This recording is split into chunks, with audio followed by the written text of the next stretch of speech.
Apple's released quite a few new phones this year. The iPhone XS and XS Max, which I've already tested on my channel, and then 6 different flavors of this guy, the iPhone XR. Basically Apple's budget phone with the price of a flagship. I asked on Twitter which color of the iPhone XR I should test today, and it was a close call, but the peachy coral version was chosen as tribute, which is kinda good because our brand new blue friend isn't even turning on this morning. He's got a little bit of performance anxiety. I'll plug him in and we'll start with Peachy. Let's get started.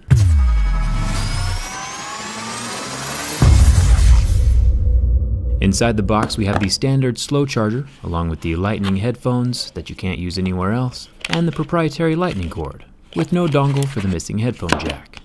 Let's start with the scratch test. The one feature that gets used more than anything else on a smartphone by far is the screen. The biggest downside of the iPhone XR, besides being a flagship price budget phone, is the screen.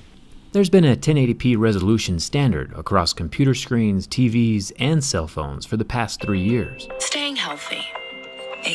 Even the iPhone 6 Plus, released 4 years ago, had a super defined 1080p display. But Apple here sneakily dropped the iPhone XR from a high-definition 1080p screen down to just 828. You can always say iPhone users just don't really care about specs.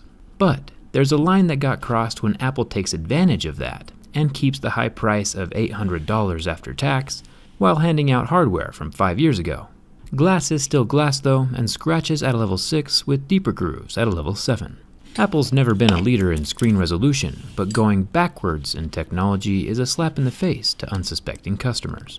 There's one 7-megapixel front-facing camera hidden up in the notch, along with a metal earpiece grill, very solidly attached, and won't ever be coming out on its own.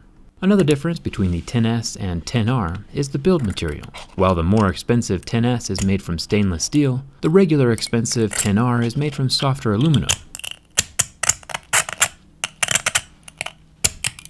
Anodized aluminum. Anodizing is a pretty amazing process where the metal is dipped and electrically coated in a super hard protective layer of oxide, and can literally be any color we want, so it makes the color matching look pretty sweet. Even the SIM card tray with no expandable memory slot got dipped in the same anodizing bath. The buttons are made from metal, along with the top of the phone, and the mute switch slider over here on the side. I still think every phone should have one of these switches. The volume buttons are made from metal, and the bottom of the phone, right next to that missing headphone jack, is also metal. The only thing down here is the lightning port and the little metal grills for the loudspeaker and microphone. The back of the iPhone XR is made from glass, still has that wireless charging. I think the coloring is a great idea, and definitely adds a nice splash of uniqueness to the smartphone world. If the Apple logo gently glowed for notifications like it does on the Razr phone, it would look even cooler. The flash is under the back glass and protected, along with the little wire microphone grill, which now brings us up to the camera. Apple's cameras are incredibly good. Just remember though that the screen on this iPhone XR can't show all the pixels your camera captures when you use it.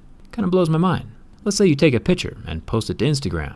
Instagram publishes images in 1080 pixel blocks. The iPhone XR is 252 pixels short of that and literally can't show Instagram pictures at full quality. This is an $800 phone that can't even social media right. Not to mention Apple is still advertising a sapphire lens cover protecting the camera, which should scratch at a level 8 or 9 on most scale of hardness, yet we are still seeing heavy marks at a level 6, 7, and 8. Other sapphire manufacturers like this Tissot watch face manage pure sapphire just fine. The Tissot sapphire has no scratches below a level 8. It's kinda messed up that with Apple you aren't getting what you pay for on so many levels. The phones are very pretty though, no doubt about that. But if all you want is just beautiful surface level aesthetics, or just want to cover up the Apple logo, just spend a few dollars and slap a D-brand skin on your current phone.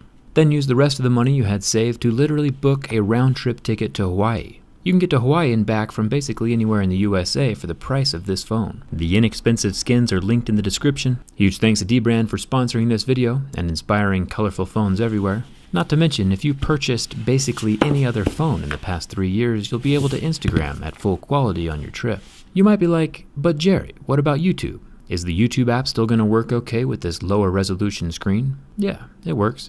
720p is just fine. It'll even pretend to let you select 1080p. And of course the XR will use your data to stream that 1080 into your phone, but you won't get the high definition displayed on your screen. The pixels just aren't physically there to do it.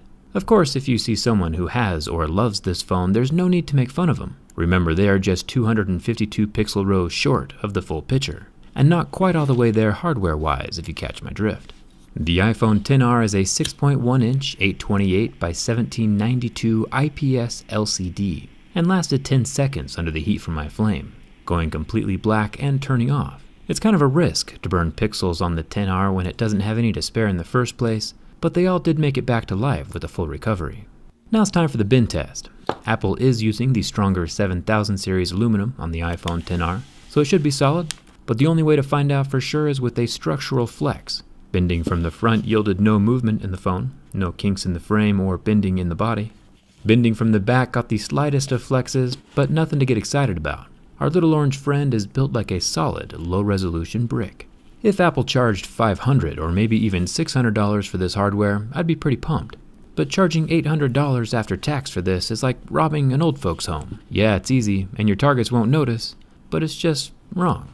Apple didn't get to be a trillion-dollar company by selling stuff at a fair price though, so it is what it is. The XR is structurally sound. Even if the sapphire isn't pure and the screen automatically downgrades Instagram and YouTube, it does pass my durability test. I'll probably give away this unharmed blue iPhone XR over on my Twitter or Instagram, so come hang out over there for the giveaway. You can always sell it and buy yourself a real phone.